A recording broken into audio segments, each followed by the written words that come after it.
food delivery service Grubhub found itself under fire after it was reported that the company and Seamless, a subsidiary business, had purchased more than 23,000 domain names to launch microsites for restaurants that it has relationships with. The problem: initial reports indicated that Grubhub did this without permission, a serious charge given that these sites could be used to capture web traffic that otherwise would have gone to restaurants' own websites, giving Grubhub the ability to earn commissions it ostensibly didn't deserve.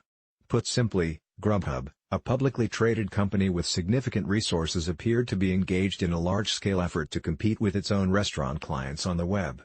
Not so fast, Grubhub responded.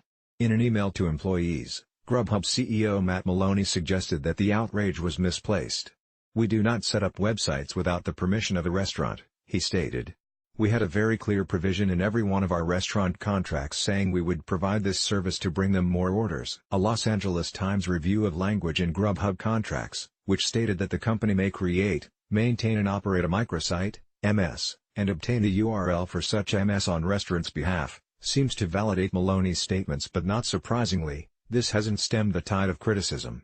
The reason: even if its contracts gave it the right to launch microsites for its restaurant clients, it would appear that many if not most of these clients either didn't know or didn't understand that Grubhub's own web efforts could compete with their own.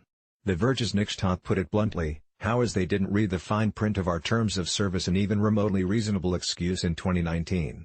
Businesses that don't get it will lose out to those that do. If there's a lesson in the Grubhub fiasco, it's this: today, every business, no matter how large or small, is risking its future if it doesn't acquire adequate digital know-how.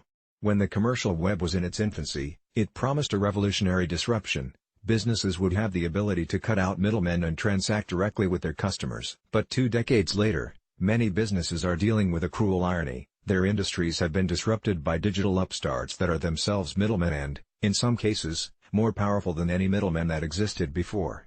While there is no doubt that companies like Grubhub offer both businesses and consumers value, they wouldn't have succeeded otherwise. Grubhub's microsite efforts highlight the level to which tech-enabled middlemen can exploit their superior technological and digital marketing know-how to capture value at the expense of the companies they are supposed to be helping.